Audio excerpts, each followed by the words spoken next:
This is The Real Story with your host, Jeannie Ives. Wow, it has been quite a week in many regards. And honestly, this declaration of war by Israel against Hamas, against the Palestinians, it's absolutely alarming what's going on over there. Who would have expected this? Anyway, joining me right away is my friend, Jonathan Greenberg. He is a local Chicagoan, and he is a rabbi, and he has family who is over there. So, Jonathan, thank you for being on the program. What can you tell us that we may not know? Hey, Jeannie. So I think the best news today, and there was some good news today, there was rocket fire exchanged on the northern border of Israel with Lebanon with Hezbollah, the terror organization. But the Biden administration actually did something good for a change. They moved the Ford carrier strike group closer to the Israeli border, to the Israeli side of the Mediterranean, and hopefully that will cause Hezbollah to stand down. It'll leave it as a conflict between Israel and Hamas, which is very good. I have a nephew who has been called up, who lives in Israel and just finished his active duty and was called up and likely headed for the northern border. I have a niece who was caught. Her base was overrun. She was on the Gaza border. So we had a rough Saturday. But I think that what happened on Saturday is really unprecedented. There hasn't been a day with a loss of life like that in Israel since, I think, the first day of the Yom Kippur War 50 years ago. It's akin to, I think, 3 or 4 9/11s in terms of the casualties. And the psychological impact that it has on Israel is can't be overstated. It'll have a huge psychological impact. Eventually, it'll have a huge political impact, but first they have to get through the next several weeks of what will likely be a ground incursion in Gaza to rid Gaza of Hamas, and then we'll see what happens after that. But I think this is the beginning of a number of earthquakes and aftershocks.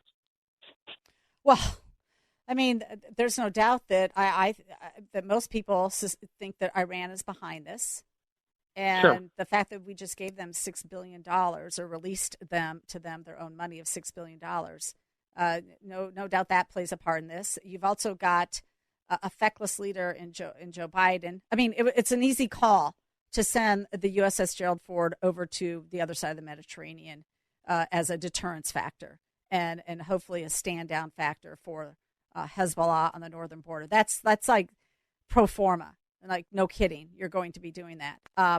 But the fact that he has basically been sending hundreds of millions of dollars to the Hamas in Palestine, when Trump had cut it all off, I mean, I think that's concerning. He's essentially funded. Yeah, that's right. And the political party that controls the Palestinian Authority, Fatah, announced today that it's going to be encouraging people in the West Bank to rise up and join Hamas and attack, and that's going to be with American taxpayer dollars.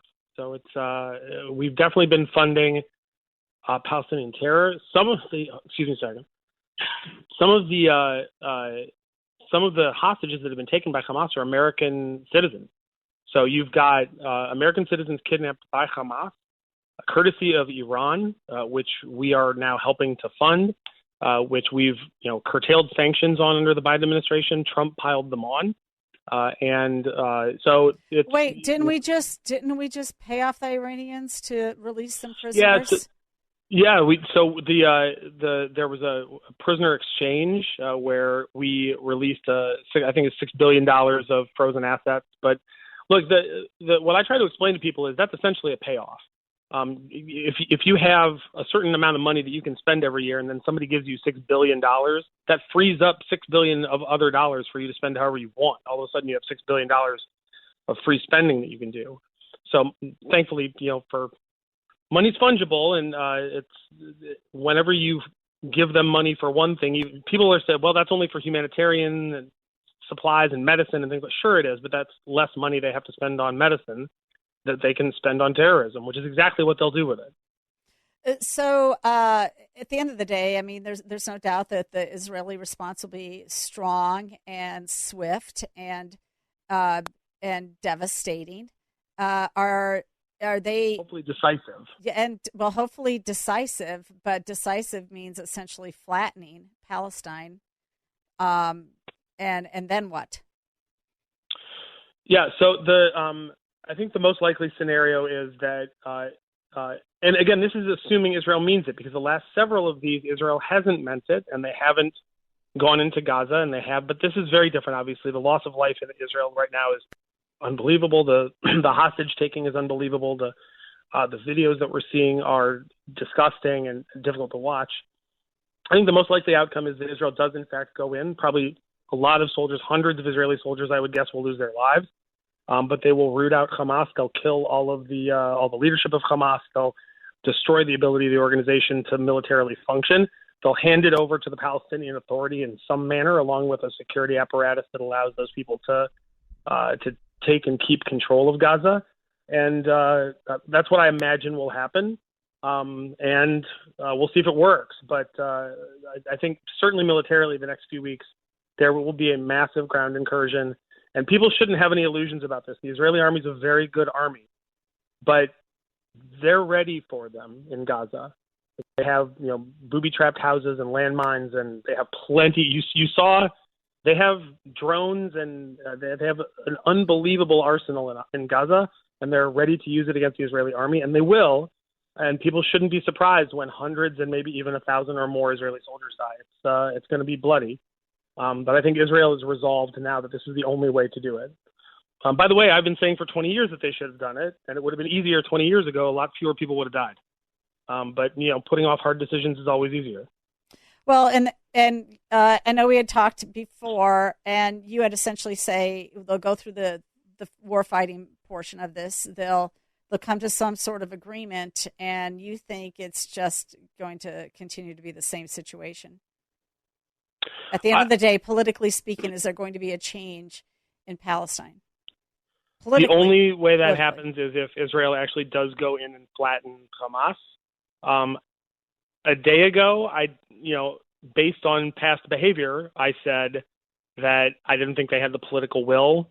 What I'm hearing now is from people who generally are not right wing at all in Israeli politics and are generally peaceniks when it comes to Israeli politics, that there is an appetite for that now, and I think that's what we're likely to see. I think they've resolved to go in and handle the situation.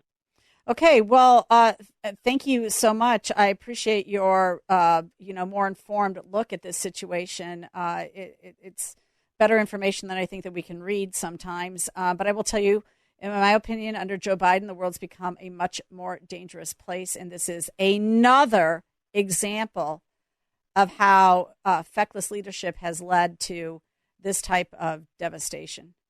And I put it all on his feet, quite frankly. Well, let's reserve some blame for Hamas and the Iranians. Okay.